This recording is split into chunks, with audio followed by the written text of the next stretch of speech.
What's up everybody, and welcome to the channel. In today's video we're going to be checking out this 2025 Volkswagen Golf R. This one's finished in the Lapiz Blue Metallic with an MSRP at $48,600. Is this the ultimate hot hatch? Is this the best there is? Certainly is a very well-rounded car with a lot to offer for the money. So what is going to be powering the newest Golf R? Well, they have done some tweaks for the 2025 model year. Still going to get that 2-liter inline 4-cylinder turbocharged engine, but we now have 328 horsepower with 310 pound-feet of torque. Of course, this is an all-wheel drive car, now only paired to the 7-speed dual-clutch transmission. With that curb weight, you're going to be looking at 3,400 pounds, but 0 to 60 is still 4.1 seconds. So pretty quick car for sure. We have a 14.5 gallon fuel tank, and you can get 22 in the city with 32 out on the highway.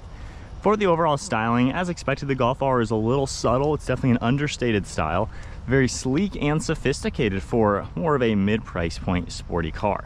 You're gonna get a nice set of LED headlights, and I like how you get this blue trim throughout it. That cuts its way into the grille as well, which is really nice. You can see an LED light underneath that. You have your massive Volkswagen logo, and then I like all the gloss black throughout the front. We have all your parking sensors, a safety sensor, huge opening to provide cooling to the radiators, even radiators on the side. And I really love this blue accent right here, just giving it a more aggressive design. We have functional air inlets over on this other side, and then the hood has some sharp lines leading towards the windshield. Got the R badge on the one side too. It comes together nicely. I mean, it's just a clean looking car. At the side, we have 13.4-inch rotors. They're drilled and ventilated. Got a 2-piece floating caliper, and then I love these 19-inch wheels. Two-tone color, multi-spoke look. Sharp line throughout the fender arch, and then one sharp line cutting through the whole side profile. Nice set of side skirts with some sharp lines, and then we have body colored door handles and black mirror caps with an LED turn signal. Got the R badge on the door as well, black trim for the windows, and then the sunroof up above for the front portion, body colored in back with a shark fin antenna. Spoiler looks really cool too, with the airflow going under it and over it. Has a nice larger design than typical, and then at the side, as expected, has a good proportion, really good side profile, just that nice hot hatch style. As we make our way in back, those sharp body lines cut into the taillights with the red look, and then once again, just a sleek look in back, very simplistic. We have our dual exhaust with the quad tips, a little diffuser with the gloss black, more parking sensors, R badge in the center, and the backup camera is underneath the logo, and when you do that, this is actually how you open up the trunk. So pretty cool, clever handle there. For the interior cargo volume, you can put these seats nice and flat, and with them completely flat folding, you're looking at 34.5 cubic feet of cargo volume, 20 cubic feet with the seat in the up configuration. Down below, we're gonna get some extra storage, subwoofer as well, and some tire changing equipment. We have a privacy cover, and I can easily grab those handles to get these seats out of the way. You're gonna have some handles hidden underneath here. And then making my way to the interior now, this has a black leather interior. As you can tell, the seats fold nice and flat. We can easily lift them up, lock them backwards. For the rear door panel, you do have some hard plastics, but some soft touch padding, nice armrest, and then the nice smooth leather along with this cool carbon fiber vinyl. You have some blue accents up above, all black stitching in the back. And then we have a armrest along with cup holders. You can even pull this whole piece down, giving you access into the cargo space along with a little bit different design. Now there are some great amenities like air vents, heated seats, and plugs, and we have tons of storage pockets all throughout the backs of both of these front seats. Hopping into the back with the driver's seat at my height, I will say it is a little on the cramped side. My knees just barely are touching. The seat base is good, my feet are fine, and there is a ton of headroom.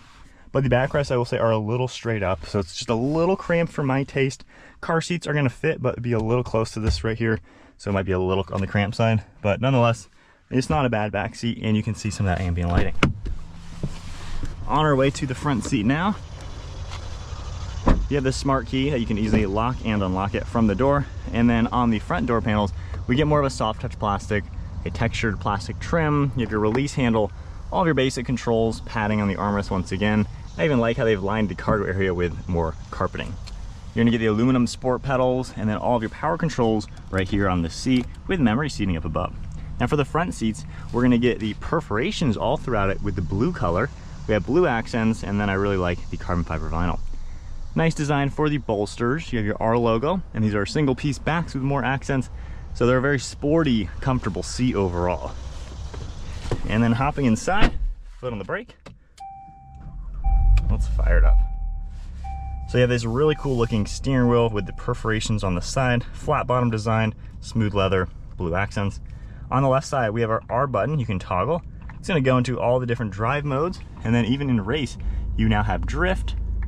And we also have the special one with the Nürburgring logo. So pretty unique to see all the cool drive modes. We can also change the view of the center gauge cluster. You're gonna get all the normal information you're gonna expect to see, and then the cool different tack designs. So pretty sweet overall. We have these really nice paddle shifters on the steering wheel, stock on the right for windshield wipers, stock on the left for your turn signals. And then over here, we're gonna get one of your air vents, this textured plastic, and then some different controls. Kind of interesting, we have our defrost over here as well. And then you have some of the headlight controls. You can see some soft touch plastic up above, heads up display, massive tablet style screen, and then more soft touch up here with some plastic trim. You have your air vents connecting with a nice silver trim piece, and then the massive screen looks pretty good. We have more information you can scroll through on this right side, and then you can scroll the whole screen over and get more information coming up. So pretty cool screen overall. Our home screen is basically under here. Then we have this apps icon where you can configure all sorts of different things, see different things throughout it. You have climate controls that are gonna pop up if you're in that menu. However, you can just tap that one and it comes up. Now, if you're in any screen, you can even tap that to get to your fan speed very quickly. Temperature, you can scroll this dial over here, just this little touch sensitive design. Then we have our sync icon. We have heated and ventilated seating. You can easily configure that for both sides. And then right in the center, we have a volume scroller. So one drawback, you have to go into here or there to get to fan speed. So kind of my only complaint. You can swipe from the top too, get a couple other things. And then in reverse, you have a really nice backup camera, a couple different views, and then you also have those parking sensors. Back into park, you have more shortcuts down here. You have one for climate, you can tap, getting right into there. And then your drive mode, you can even configure that by just tapping. We have the parking menu as well, and then different assistants with all these nice shortcuts. You're gonna see plugs, wireless charging, storage all throughout it, electronic park and brake, and then your shifter, and then some storage down below with a nice design for the cup holder. Got a 12-volt storage in the center, and then a nice size glove box. One last look at the interior. It's a pretty nicely appointed place to be. Good use of materials, well sized, and just not a bad place. It feels like a mini Audi, just has some luxuries, got the nice sunroof, dome lights, just a nice thin basic mirror. All right, so setting off now in the 2025 Golf R. So I'm just in the normal comfort mode. I like how you can easily configure all the different drive modes, and really cool to see two different race versions. Don't think I'll be able to do any drifting, but neat to see getting a rear wheel drive bias design as well. But sticking in comfort mode, automatic, to be honest, this is a fantastic daily driver. I'm pretty comfortable sitting in these seats. Got my ventilated seat on, so it definitely feels more of a luxury appointed interior. The seating position is pretty good. I can get these seats in a nice position overall, especially having memory seating. That's great for 2 people or 3 people who are gonna be driving this. Hitting bumps, you can tell the build quality is really good. This feels like a solid car. Really can't complain as a normal vehicle. And then even leaving it in the automatic drive mode, just getting up to speed now in the comfort setting. It's nice with the dual clutch and automatic. You can drive it quickly or drive it conservatively depending on what you're gonna be doing.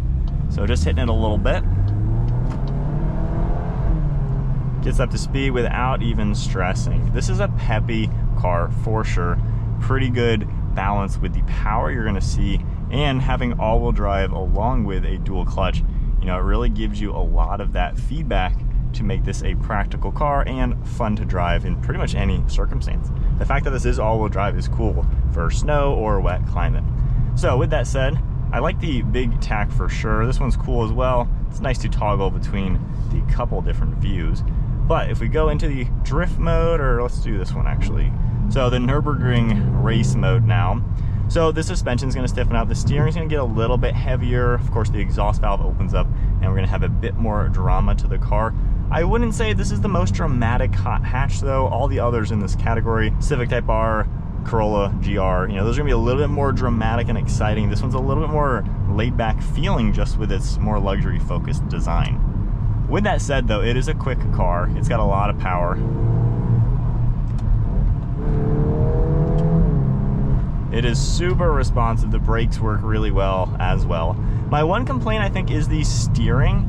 There's a little bit of vagueness. Like, this doesn't do anything. If you're in the GRC or the CTR, those things are much quicker as far as steering. However, this thing's acceleration,